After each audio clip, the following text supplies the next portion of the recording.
Kidnapped girl signaled the bikers. They didn't think twice.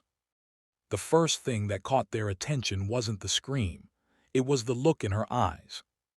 The girl stood on the side of the highway just past a broken guardrail, her small hand lifted in an awkward wave that didn't quite look like a wave at all. Her face was pale, streaked with dirt, and her lips trembled as if she was trying not to cry. Behind her, a rusted white van idled, its engine coughing impatiently. A man leaned against it, pretending to check his phone. To anyone else, it might have looked ordinary. To the bikers roaring past at 60 miles an hour, it was anything but. Mark Reynolds slowed first. He had been riding motorcycles for 20 years, long enough to trust the quiet alarms that went off in his gut.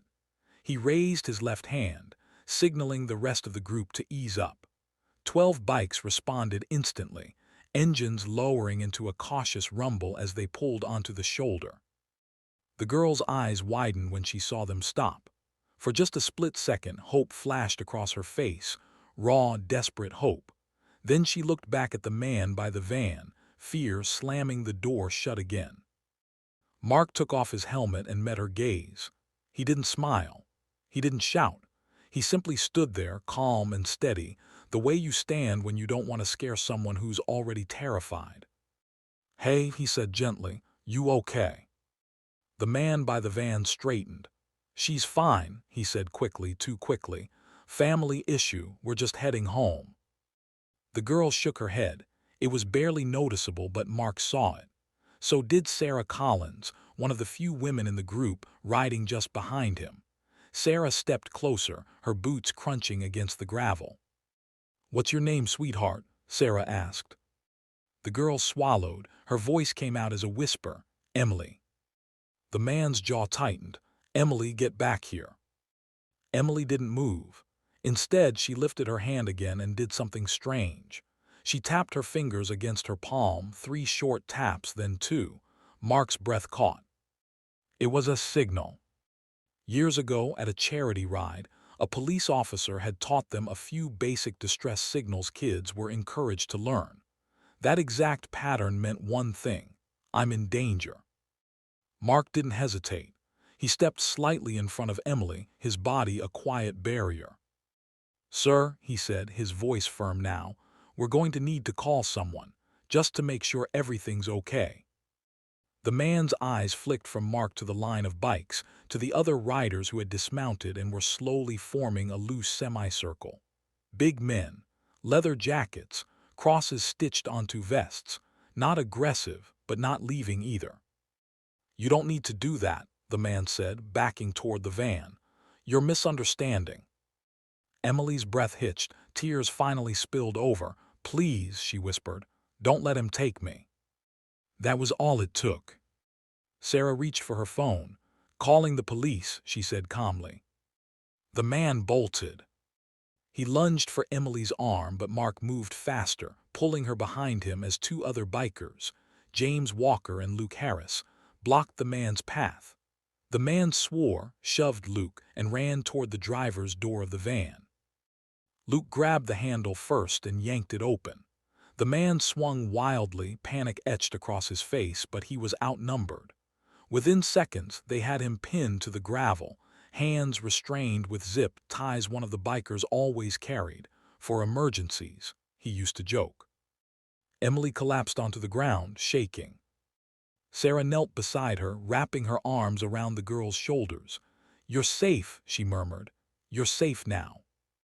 Emily sobbed into Sarah's jacket, months of fear pouring out in a single moment.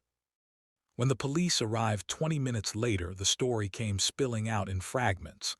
Emily Carter was 13 years old. She had been taken 2 weeks earlier while walking home from church youth group. The man wasn't a relative.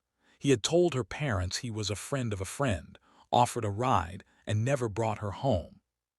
For 2 weeks, Emily had lived in silence, moving from place to place, threatened every time she tried to speak.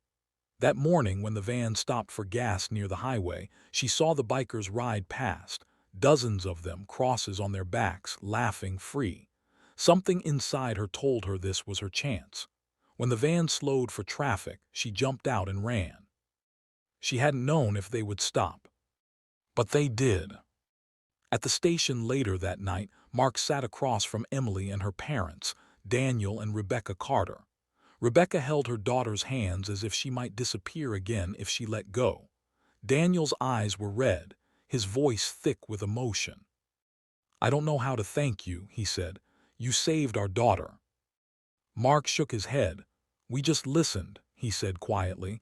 "She was brave enough to ask for help." Emily looked up at him. "I was scared you wouldn't care," she admitted. Mark smiled softly. "Kid, we ride together for a reason. Nobody gets left behind." The story spread quickly.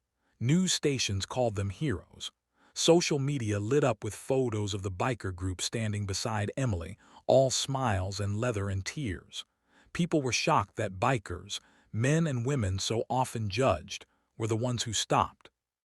But the real impact wasn't online. It was in Emily's healing. The weeks after weren't easy. Nightmares came. Loud engines made her flinch. She struggled to trust again. There were days she didn't want to leave her room, days when fear whispered that the world wasn't safe. And then one Sunday afternoon, Mark got a call. "Emily wants to see you," Rebecca said. "She wants to thank everyone properly." They met in a church parking lot, sunlight glinting off chrome and polished helmets. Emily stepped out, wearing a simple dress and a shy smile. She walked straight up to the group and handed each biker a small card. Inside, she had written the same words again and again. "You stopped.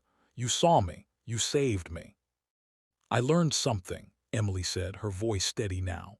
"I learned that God sends help in ways we don't expect, and that courage isn't loud. Sometimes it's just raising your hand." Mark felt his throat tighten.